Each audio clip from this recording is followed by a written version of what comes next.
just edit that part out. Alright, I'll be honest with you.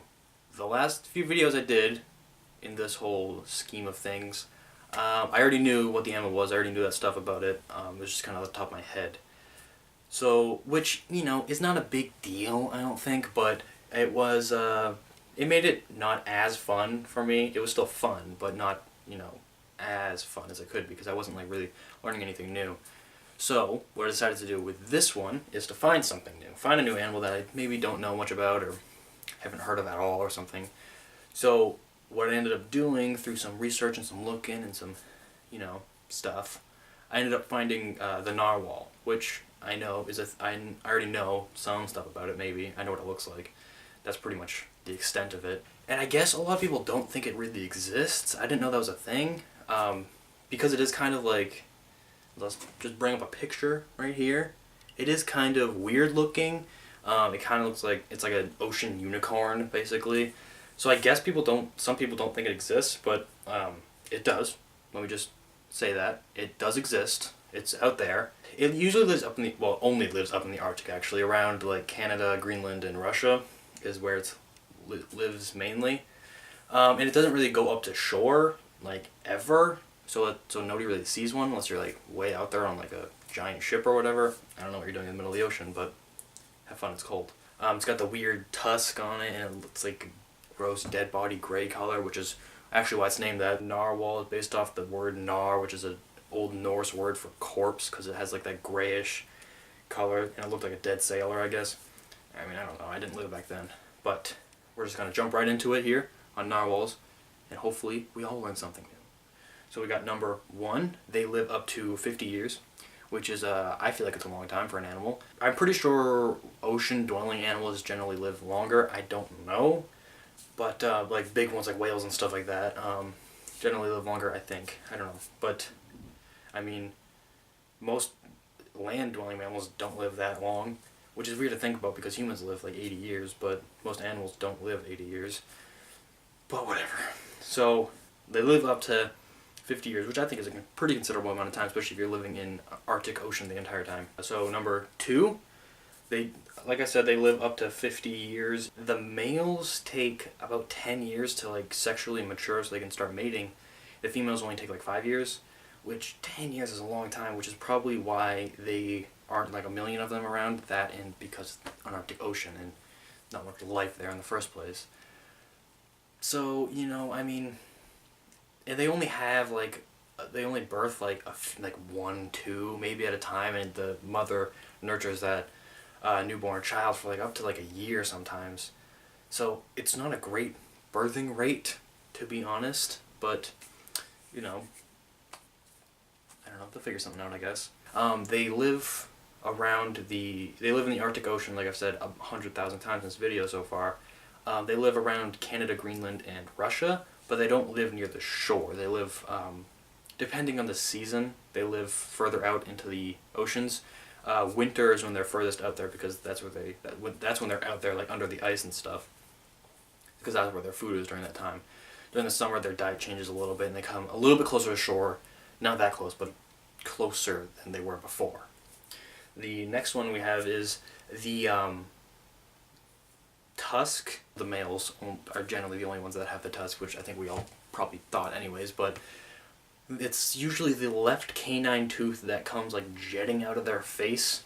The right one grows too, but usually not that long, and usually doesn't come out of the face. However, sometimes about one in every 500 narwhals have 2 tusks, which I think 1 tusk would be annoying to move around in anyways, so I could imagine 2 would just be like overkill and would just really put a damper on everything. The tusks can grow up to 10 feet, which if you're already 20 feet long, 10 feet might not be that much. Just imagine walking down the street. Let's just say the average human is like 6 feet, just to make this an easy demonstration. But so if it worked the same way, imagine walking down the street as a 6 foot tall human and having a 3 foot long tooth just coming out of your face. I don't know, I mean, I think that would be pretty annoying, and you couldn't really spin your head around that much because, you know, you might stab somebody in the eyeball.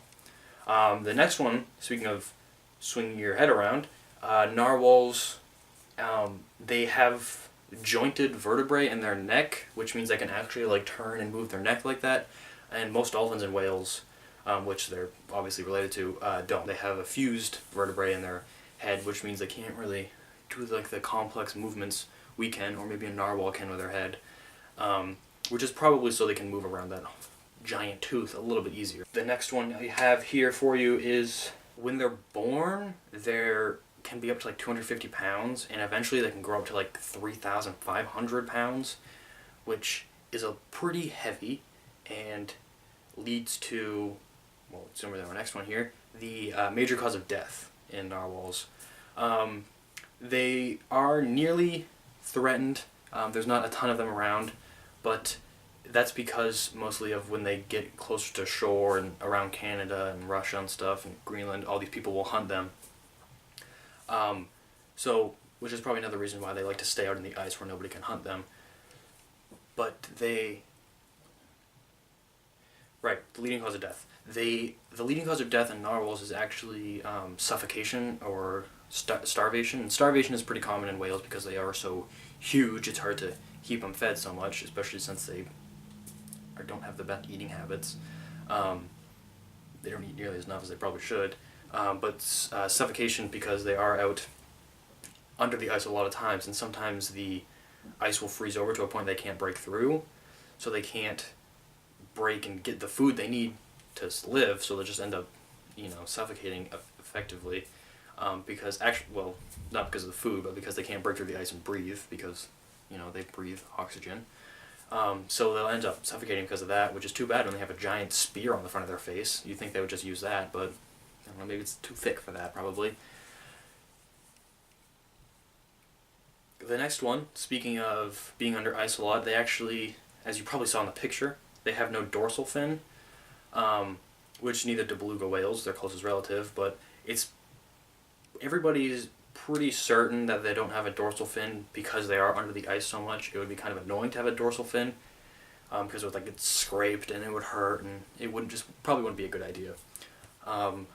Which probably leads to them not being able to steer that well, because with the adding on not having a dorsal fin and having a giant half your body length spear on your head probably leads to them not being the most mobile creatures, but I don't know, I've never met one.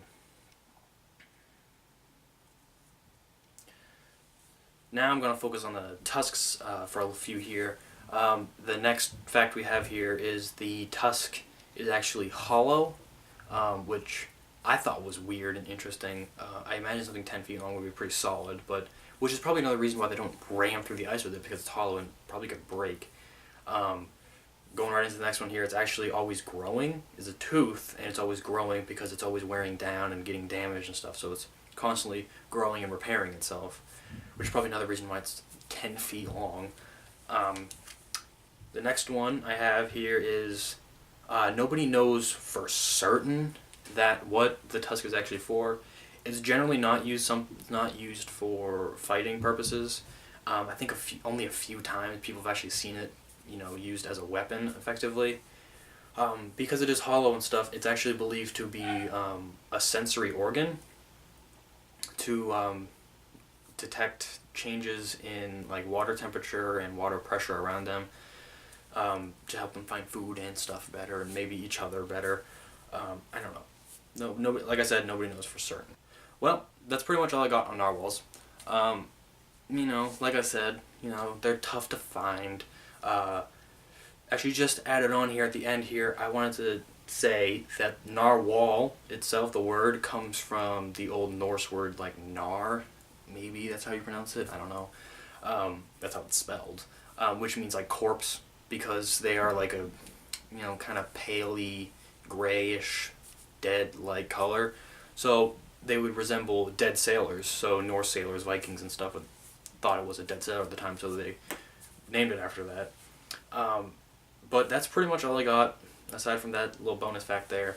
That's all I got for you guys today on narwhals. So, just stay tuned for the next one. Like, comment, and I'm going to put a little subscribe thing right here somewhere on this side of the screen. Just click that, and then you'll get updated with all my future uploads. So yeah, just stay tuned for more and stay toasty.